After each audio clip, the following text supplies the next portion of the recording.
Vytenis Tauras 3-1. Trumpai apie rungtynės.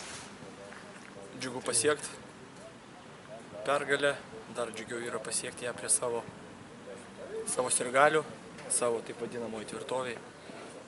Jeigu trumpai apie rungtynės, tai pirmas kėlinys, galiu visiškai pasakyti, pavyko tai, ką mes ir buvom suplanavę nuo pat pradžių.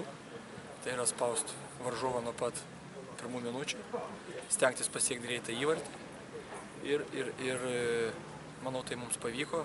Po pirmo kėlinio susikrovėm gana didelį bagažą. 3 įvarčius pavyko pasiekti. Galų gale norėtųsi pasidžiaugti už pačius žaidėjus, kad galų gale tas progas pavyko realizuoti.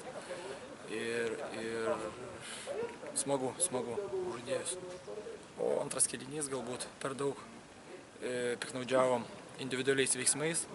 Kiekvienas iš žaidėjų galbūt norėjo dar pasiekti įvartį. Tai čia buvo visiškai nevykdoma žaidybinė drausmė, nesilaikymas. Bet pasišnekėsim su vaikinais, padarysim rungtynių analizę ir manau, kad ateityje šitos klaidos pas mumis nepasikartos. Ačiū.